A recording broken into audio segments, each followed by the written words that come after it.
So here are the 7 mistakes that you need to be aware of before buying irons. Some brands have great reputations for certain areas of the bag. So Titleist blades are like catnip to low handicap golfers. Mizuno irons, well, they're going to get the blood of golf purists flowing.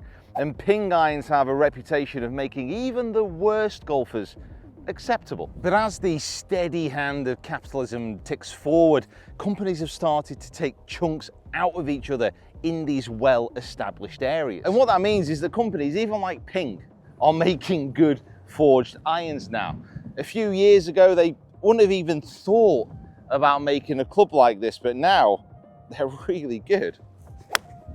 And of those brands we spoke about before, Mizuno and Titleist, they're both making clubs very much focused on your mid to high handicapper now. So if you are focused on a certain brand, maybe ignore that. Maybe look beyond. You know, there's a lot of other options out there now.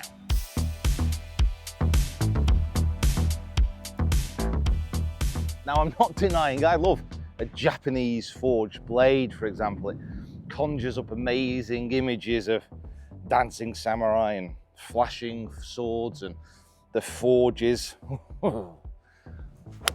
And companies like Mizuno, who have their heritage in Japan, still do make fantastic irons. But the modern game has moved away from pure blades, no matter how shiny they are. Forging has long been associated with blades, and for a golf purist, they always have it in mind. But golf club manufacturers are increasingly making a cast head and then inserting a forged face to increase the feel. And these are the fastest growing type of iron by far.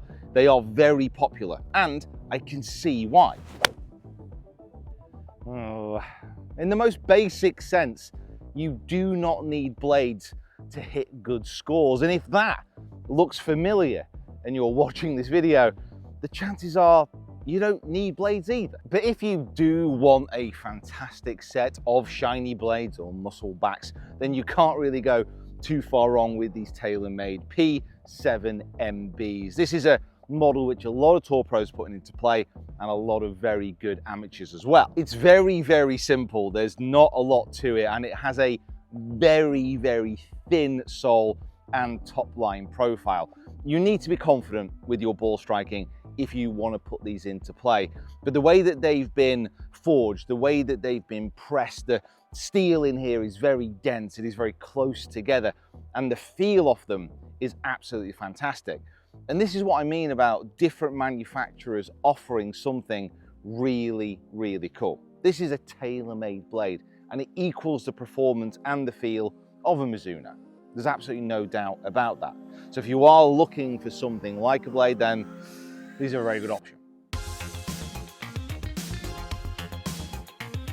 But as mentioned, most people watching this, they're not going to need blades. Use something forgiving. Use something which is going to benefit you over the long term. Rather than get one of those shiny blades, how about you consider something like this?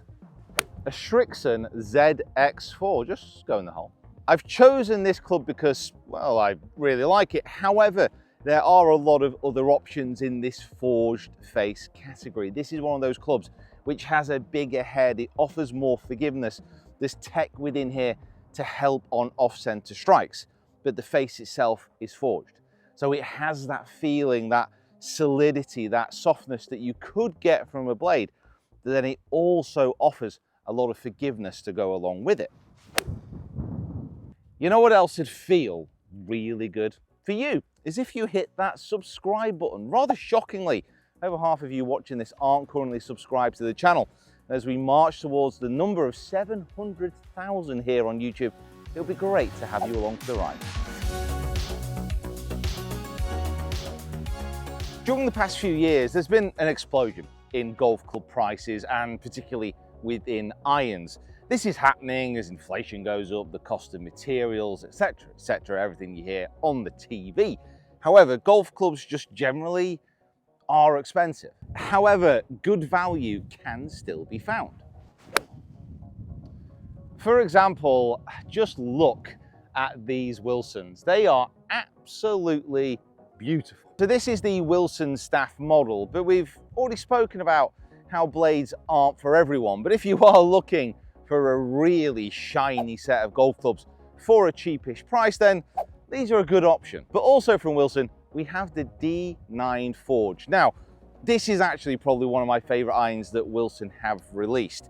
It's not super cheap, but it is very, very good. Really, within the last few years, I don't think there's many companies that have kept their prices as competitive and produced really good golf clubs.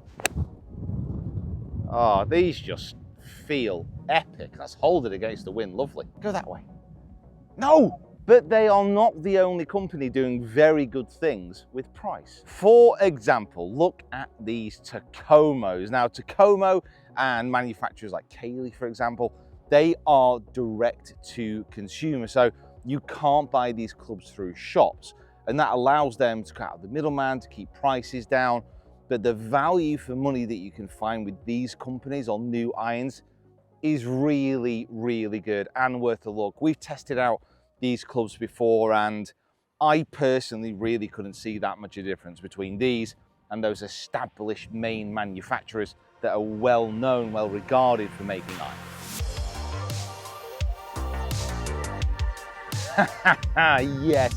Yes, that is a complete contradiction.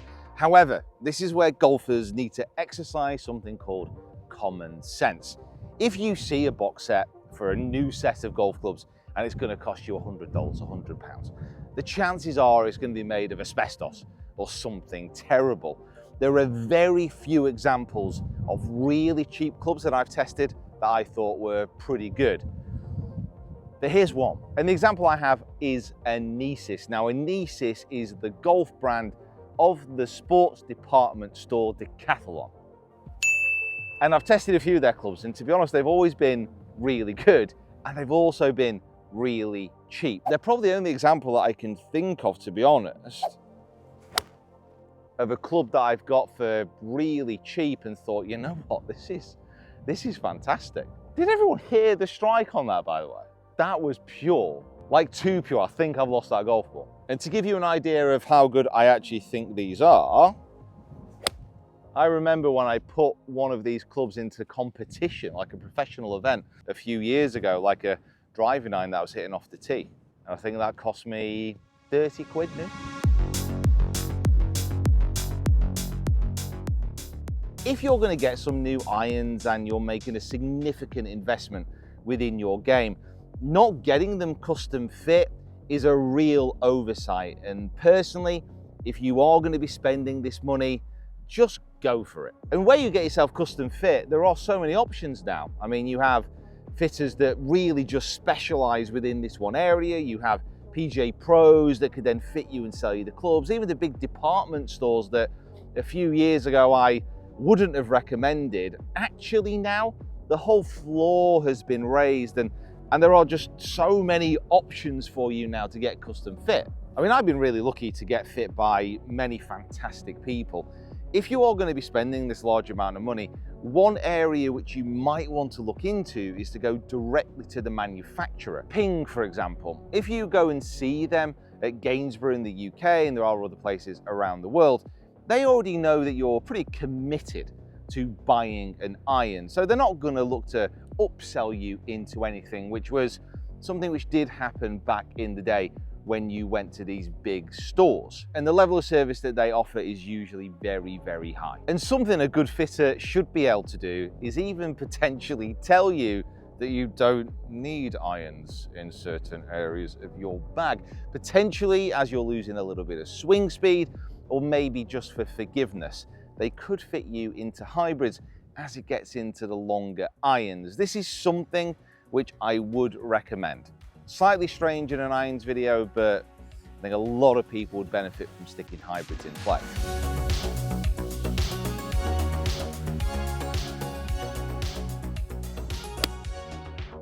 Now, something which I'm really excited about generally is the second-hand club market, because you can find some exceptional deals. You won't get that full custom fitting experience if you buy second-hand, but there's nothing stopping you getting a custom fit and then searching the internet for a club which will fit into your specs. But the reason I love the secondhand iron market is, apart from the condition, which can be a little bit bashed about, the quality and technology in an iron head, it just won't diminish. Realistically, you have the last decade of irons to choose from. And over that 10-year period, that is an incredible amount of fantastic irons to choose from.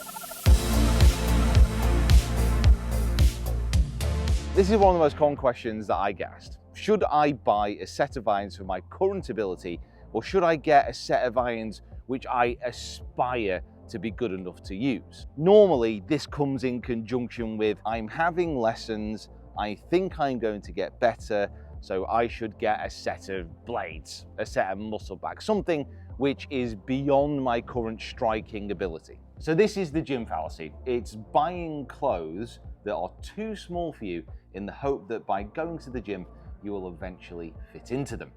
Yes, this is something that I have invented. Ooh, lovely shot that, mate. Where the hell is he? He was meant to be here 20 minutes ago. Honestly, I have no idea. You know what he's like. Where the hell have you been? Oh, well, I've just been cleaning my clubs, mate. You're telling me you've bought more new clubs? Well, I went to the range the other night, got a bucket of balls, and I absolutely pured one of them. Well, that's all well and good, mate, but what happened to the rest of that bucket?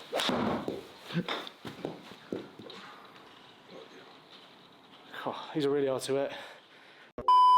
The only thing I would recommend is not going in for a fitting literally just after a lesson, or if you're still working on swing mechanics within the fitting, because that makes absolutely no sense, and you will probably appear to be a psychopath to your fitter. So big thank you to Spanish Point for having us down. It's been a wonderful day here on the Irish coast. And if you want more information on what clubs that you should be buying, check out these videos here.